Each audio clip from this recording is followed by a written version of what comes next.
Welcome back to the Boardman Black and Gold podcast, and this is time. It is time. We got NFL football coming up in a couple of days, and that means that we need an outside perspective because, frankly, if you ask me any question about the New York Football Jets right now, I probably couldn't tell you a darn thing. But the good thing is, though, we've got somebody who knows plenty, for better or for worse, about the New York Football Jets here with us.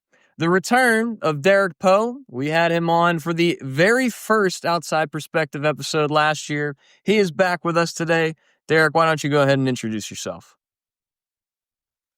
Hey, I just want to say thanks for letting me back on after all my takes last year were incorrect. Um, so I appreciate you having me back on. Yeah, but I'm Derek. I've just grown up with Zane, bro. We've always bonded over sports. Unfortunately, he's a Steelers fan, and more fortunately, I'm a Jets fan. So That is what it is. it is what it is. We both made a decision, and we got to stick with that decision. We're not going away from that decision anytime soon. So, but as far as things go, this is week one, so there's happiness abounding because the world is your oyster when it's week one. Anything can happen according to anybody, and you can be as optimistic or as pessimistic as you'd like. And as far as things go, hey, the Jets have a brand new quarterback whom us Steelers fans are very familiar with. So first thing I want to get from you right now is, what's Justin Fields going to do with the Jets? Does he fit with the scheme? Is he going to be leading you to some success in any sense of the imagination? I'd say I'm definitely hopeful. It's not just new quarterback; it's brand new coaching staff too. Implementing new schemes and etc. I only got to see, I think Justin played 3 drives in preseason. I only got to see one. And it was a touchdown drive. And on that drive, he looked incredible. I'm optimistic for success. I love his connection with Garrett, and he brings a different aspect.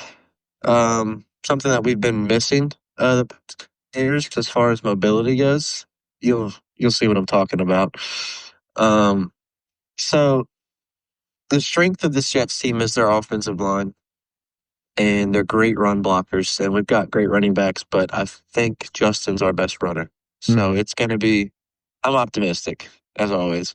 Okay. That's interesting that you mentioned the offensive line, because I specifically remember last year that was one of the biggest problems.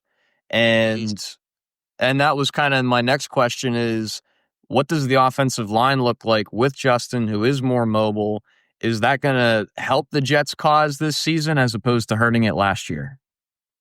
I definitely think it will help. Our interior offensive line last year was great. We had Morgan Moses at right tackle, who was okay, and then we signed Tyron Smith at left tackle. And you sign a big name like Tyron, you expect him to produce, but dude, he looked like he didn't know what he was doing. He forgot how to play football.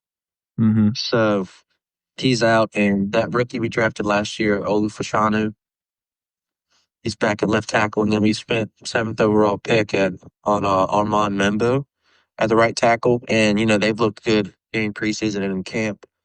Other than the Giants preseason, because that Giants defensive line is just absurd. But I think we're younger, we're a little more agile, on that line. Gonna be easier to create gaps for Justin or Brees or Braylon to break through, Yeah. And is That's a group. Brees Hall gonna take another step forward this year? I think last year it was kind of up and down as far as what his production was like. Is there going to be kind of a two-back room with him and Braylon Allen? Because I know you were high on him last year, and I think a lot of people were. But even now, with the addition of Justin Fields' legs, I mean, this seems like it could be a very run-heavy attack, if that makes sense. For sure, especially Justin's not the most accurate passer, which I'm sure you know. I think I would love for Brees to take a step forward. I don't know if he's going to. I think he might take a step back just because Braylon's 21 now. He's got a year of experience, and that boy's big. He's different. When he gets the ball, he runs angry.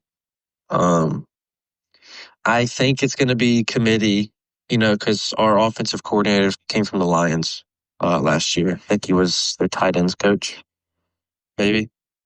No, he was their passing game coordinator. Our offensive coach was their tight end coach. Yeah, I think it'll be similar to David Montgomery and Jahmyr Gibbs kind of thing, where you have a 1A, 1B. I think it's fun. And then Justin's going to give us something that we just haven't seen from the Lions before. So, step forward. I'm hopeful. I drafted him in 2 fantasy leagues, but I don't know if he will, truthfully. Well, time will tell, and that's the advantage of having a week 0 to kind of think about the upcoming season. With that, what do you think the Jets' outlook is this season? I mean, last year I got you about week 7. I believe you said that the ceiling was around 13-4. After what was theoretically a win in that I think it was a Sunday night game that the Steelers played them last year.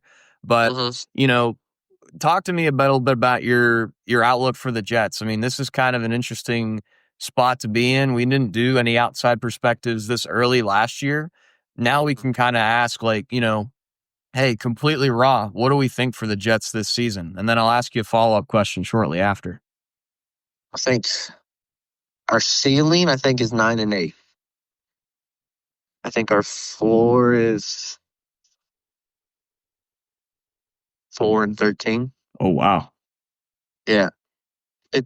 Just Justin, he's just a giant question mark. Yeah. I think he'll pan out. I've always been a big fan of him. If you go back to my Twitter, you check it in 2021, I was begging the Jets to draft him before Zach Wilson. Truthfully, though, I think we'll be about 7-10. Okay. Would be my guess. It's another year missing the playoffs, but it's a step in the right direction, because we're building a culture, Right. And building a culture. that takes some time too, and you can't rush that. And I think Justin Fields is a great addition to a team that needs some culture. I mean, I loved him last year. I wish I would have gotten him more. Do I wish that he was still with the Steelers? In a way, yes. Do I think that the Steelers kind of mistreated him a little bit? Yes, as well. And now my follow-up question is, what do you think the Steelers' outlook is this season based on what you understand, but very specifically because of the fact that A-Rod is behind center now, whom, again, you are quite familiar with? I love A-Rod. He can still play, Steelers can be good. I think the floor is going to be 9-8 because for some reason Tomlin just can't get a losing season. But if someone would give you a losing season, it would be A-Rod in his old age. But I don't think he will. I'm predicting about 11 wins for the Steelers this year. Wow. Okay. Mm-hmm. So in our preseason predictions as far as the record goes, we went through the entire schedule. We figured that we were gonna, be around that 9-8 number. I actually ended up predicting blind 10-7, and my partner David, he predicted 11-6. So we're right around that mark, and that's interesting, especially because I think what you said about A-Rod is kind of just in the back of my mind as far as my thought process goes. Sure, maybe he can still play, but in his old age, I mean, this dude he's 42 years old. So, how much can he really do at this age? And last year, it seemed like, just him being stationary did not help his cause. And it seemed like that was a big reason why the Jets offense didn't always click the way that you wanted it to. And the Steelers offensive line is still a work in progress. It has gotten substantially better, but We've got a lot of rookies. We've got Broderick Jones going back to left tackle this season, which is his natural position, and we like that. We were high on that in the offseason. We got Troy Fatanu, who was our first round pick this last year, who is probably going to be making his start this coming week 1. But at the same time, Rodgers is not going to give you any mobility whatsoever coming from a team last year that had Justin Fields, who's about as good as they are when it comes to mobility. And then Russell Wilson, who sure is a little bit older, but he could move a little bit as well. I mean, it's going to be a very different looking offense for the Steelers this season, but it is interesting that you mentioned that he can still play, and I kind of wonder how that one's going to play out here this season. So I've never seen a thrower like Aaron Rodgers. Like, just even like last year, we sucked, but there's still some throws he's making. I was like, man, no one else on the planet can throw the ball like that, and I'm sure if he and DK get on the same page, that'll be unstoppable.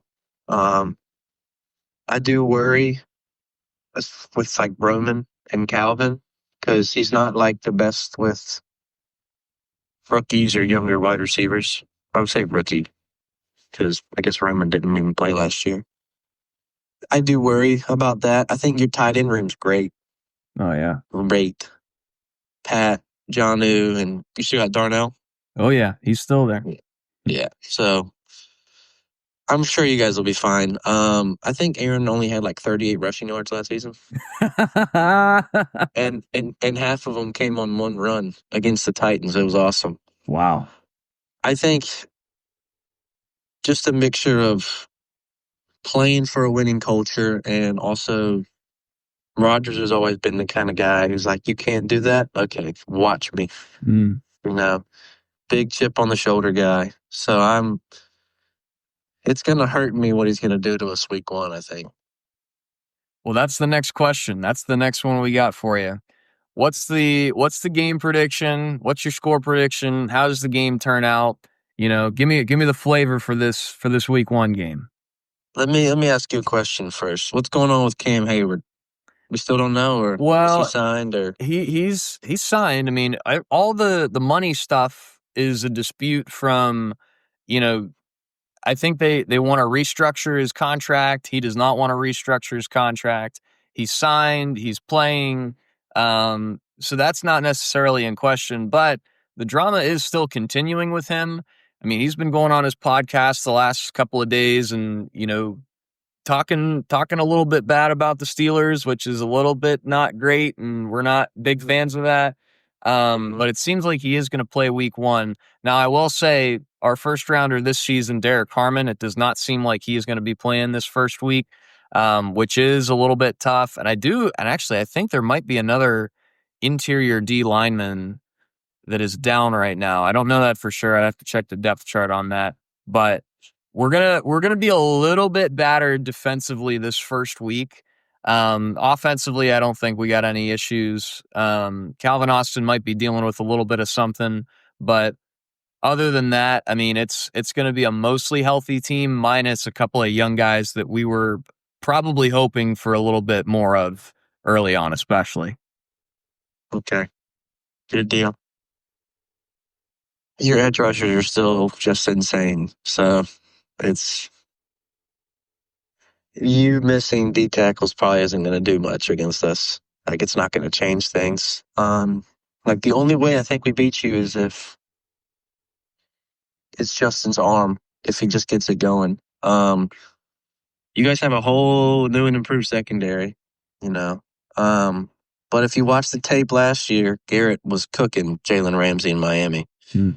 But he had a quarterback who could get him the ball. Right. I don't know. Steelers win, I think it's going to be a little close. We're going to have an opportunity towards the end of the game to make a drive, and I think there's going to be a turnover. Yeah.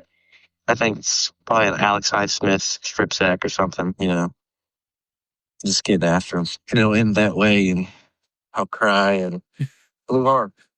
Move on.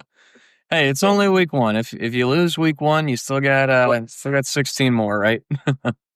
Yeah, 16 more to just be stressed and cry. No, no, but I'm excited for Aaron Rodgers, bro. He wasn't the problem. Interesting. We had a lot of problems. Yeah. We had a lot of problems. Previous coaching regimes didn't know what discipline was and accountability was, you know. So So you don't think that stemmed at all from Rodgers? Kind of mildly a head case. Kind of an ego. You don't think that was really his problem?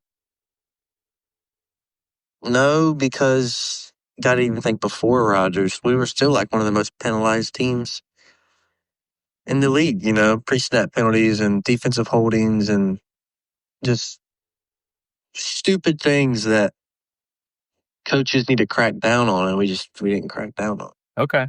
Well, that's encouraging as a Steelers fan too, because that's another thing that we've been wondering is what Rodgers is going to do to the overall outlook of this team as far as the discipline goes. Is he going to be his own guy? Is he going to overtake Tomlin's kind of lordship over the team that we've had for a while? Is he going to do his own thing? That's one of the big questions that we have, and I guess time's going to tell kind of what'll happen. And I mean, we're expecting a very different looking offense. Obviously, you're not going to be handing the ball off with Aaron Rodgers that often, so it's going to be a different look for us, and for better for worse, we'll kind of see what happens. But I think we're just as interested as anybody to see what Aaron Rodgers is going to do.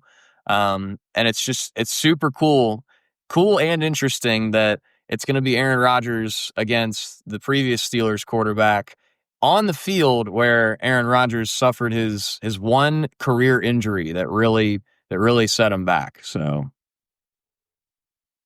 It was the worst night of my life. Bro, I was so hyped up, man. Thunderstruck was playing. It's 9/11. He's coming out the tunnel with the American flag. Everyone's screaming. I'm like, yeah, I've waited my whole life for this moment. And then, and then he hands it off to Brees first play, and Brees runs for 25 yards. And I'm like, oh, Super Bowl. And then 3 plays after that, as Achilles just snaps. Back to Zach Wilson. I remember calling you that night. I don't remember if you know this, but because that was the walk-off touchdown, right? Yeah, Gibson. Yeah. I remember that. I gave you a call because I'm like, hey, they beat the Bills. Like, this is a big deal. And then, you were rightly excited in the moment, but I think even after that, like, it kind of died down because it's like, well, we just lost A-Rod. What are we going to do now? So, but a lot of ups and downs in that for as far as your emotions go, but you know, that's it'll be fun. It'll be fun this coming season, and it'll be fun to start it off week one. We're gonna have a good time, and I'm excited for some football. I got this itch. I got this fun feeling, and we'll see what happens. I can't speak for you, but I can speak for myself. Dude, I've got that itch too. Like, I'm so excited. Like, I can't.